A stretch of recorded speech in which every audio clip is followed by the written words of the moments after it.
Good afternoon guys, Glenn Pauler makalikot. Guys, share ko lang ginagawa natin ngayong tanghali. Ayan, kinakalasan ni Sir Adam. Raider 150, ito na 4th high com na natin. Ang gagawin natin is papalitan natin siya ng piston. Ito, lagyan natin piston. Dome type ng FIM. Ipapalit natin to. Ito ng kahon. Kakalsin natin. Bali naka 4th end na to. O 4th end polish na rin to. Tapos naka high com. Yan. Gusto naman ni Sir mas malakas. Patalunan natin siya ng piston. Yan. Okay. Yan. Nakakalas ni Sir Adam ang motor. Yan guys, nakalas na natin ang black pala. Yan, black at head. Ayan. Binabala natin muna dyan. Ayan, kalas na natin. Ugutin natin muna tong black para check natin yung piston, yung clearance. Ugutin natin muna to. Ugutin natin yan. Ayan, ugutin na muna. Kalas natin tong piston. Yan guys, tatanggalan natin yung piston. Ito yung lumang piston, no? Flat. So ito ipapalit natin. Kaya yung inahanap ko eh. Ayan, dome siya, dome. Ayan. Kabit natin muna ito. Ito. Natin kung anong clearance. Natin kung anong clearance ito sa head, black. Ayan, kabit natin muna ito. Kabit ko muna yung black. Ano yan mo ito? Ayan guys, nakikabit na natin. Ayan, 62mm yan. Halos tapos dito na konti. Ngayon magagasket tayo rito. Magagasketan natin to. Uuntog to eh. Ano? Pantay na pantay. Okay. Pakit mo natin muna itong piston. Guys, tanggalan natin. Pakit naman natin. Ayan.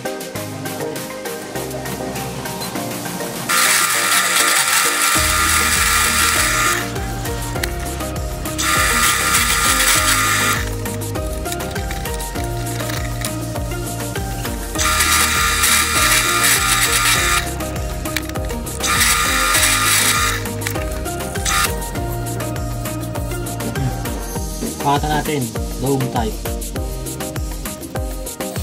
Ito guys, naayos na pakita natin to.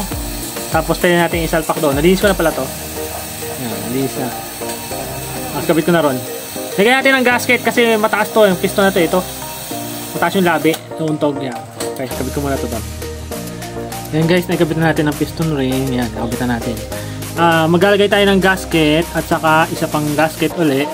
Gawa ng mataas tong piston. Ito, mataas tong piston na to. Ito yung labi ng piston, mataas. Kaya yung dati siniro natin is para tumaas yung piston.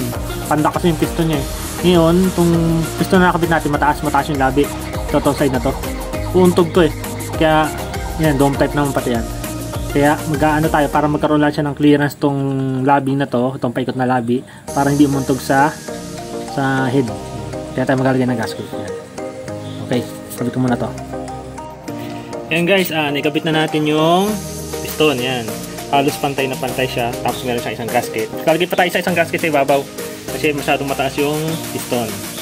Yung una kasi pandak eh. Yan. Okay. Sunod natin to. Yan. Mga lilinisin pa to. Yan. Linis pa natin mga barb na isa-isa. Sapatan natin barb seat. Okay. Pinatong yan. Linisin pa naman. Okay. Linisin ko muna yan. Tapos barb seat. Yan guys, napalitan na natin siya ng valve seal. Ayun. Napalitan na natin siya ng valve seal. Ayan, nakabit ko na yung dalawa. Ayan. Nakabit ko na muna itong sunod yung mga valve spring yan. Bubuin na natin. Tapos salpak na natin doon. Okay. Buuin ko muna to. Yan guys, buo na natin siya. Nakabit na natin yung mga spring. Ayun yung cams. Okay na. Salpak na natin dito. Salpak ko na muna to. Yan guys, okay na, nakabit na natin yung head, tapos yung mga timing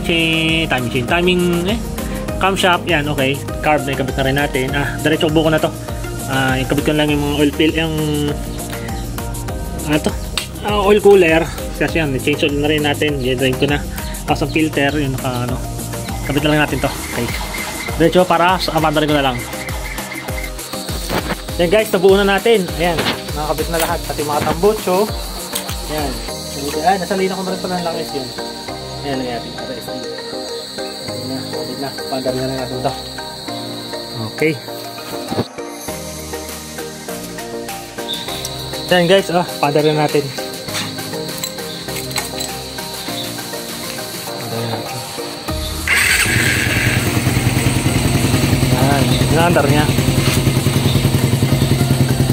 Painitin natin muna. Yan guys, mainit na to. Tignan natin siya rin.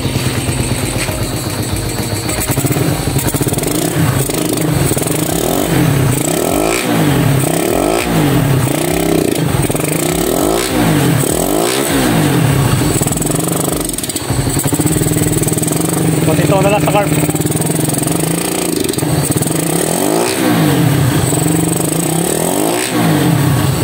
Brake in. Natin mo ng minute pa. Yan. Yan guys, okay na. Pupunin na ng sir. Ito si sir. Sir, paano naman sir? Mike. Yeah, Sir Mike. Galing na rin si sir dito. Yung unang ginawa namin pag Port Highcom. Yan. Pilta namin yung piston. Yan. Okay. Ayan, testing ni sir. Kung lumakas o nadagdagan ba.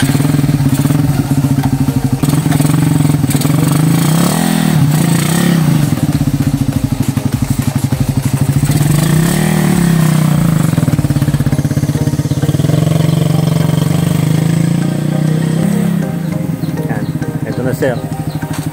Kata karting, ayos? Ayos, sana kapitin agad eh. Na-excite ba? Oo. Eh, break mo rin ng kahit konti para hindi masira piston. Yan. Lakas. Lakas. Yan. Pre, gano'ng kalaki tingin mo yung improve? Malaki improvement. 1/4 pa lang eh, ramdam na ramdam na. Yan. Improving piston lang yan. Bagay naka-port na kami ito, Port Highcom. Bali, nagdagdag tayo ng gasket doon at taas baba. Taas ba ba? Oh, taas baba. Dati wala eh, no? Dati wala zero. Pero malakas ngayon, kahit hindi zero. Mas malakas ngayon. Yan. Di zero pa rin yun, kaya lang nag-gasket tayo, mataas kasi piston eh. Pagka yung clearance niya, talagang para pa rin zero gasket siya. Ah, para pa rin zero? Kaya lang tinawag siya zero gasket kasi nung una walang gasket. Eh ngayon, nag-gasket tayo para lang hindi siya muntog. Kunwari, zero pa din. Oo, kunyari. Parang nag-zero gasket tayo nung una para lang pumasok ang compression. Okay, halos zero pa din yun. Oo. Mas magagdagan ako. Oo, parang halos zero clearance lang ang kanya compression. Wala ko yung bumalik sa dati, di pala. Hindi. Pero lumakas pa rin. Mas malaki ngayon. Yan. Okay. Yan. Okay na sir. Sir, thank you ah. Hindi na muna niya kinapitak ko ah. Lilisin daw niya muna.